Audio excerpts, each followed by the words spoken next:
But this would be a huge relief because there are... Well, I can go a step further because I've been talking to the control room in Delhi.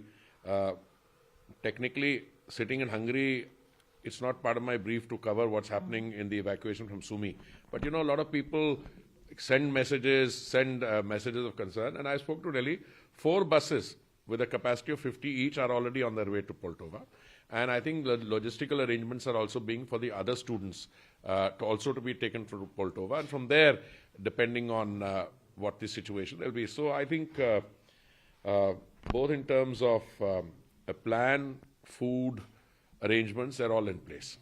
We've been speaking to several students who are stuck in hostels over there, but they're saying that today they've been able to get some amenities, they've been able to get some water.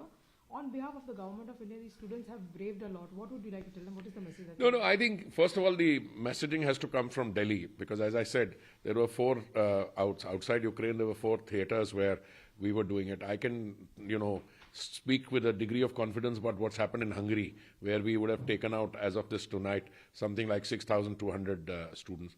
But I think, generally, whether it is the evacuation out of Kharkiv or it's the evacuation out of Pesochin, or now the ongoing evacuation out of Sumi, the government of India's commitment and, putting all its resources down to that purpose, that is total, and on that there's no doubt. But when you are doing an evacuation out of a war zone anywhere, Payal, there are constraints which you cannot anticipate.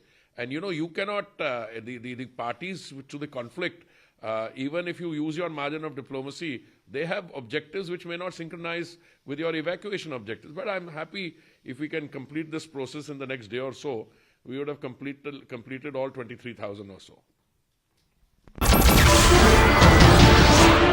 नमस्कार, मैं हूं मानक गुप्ता। अगर आपको हमारा ये video पसंद आया हो तो इसे लाइक और शेयर जरूर करें और हां, हमें सब्सक्राइब और फॉलो करना ना भूलें ताकि आप देश और दुनिया की कोई खबर मिस ना करें। तो जुड़े रहिए हमारे साथ और देखते रहिए न्यूज़ 24।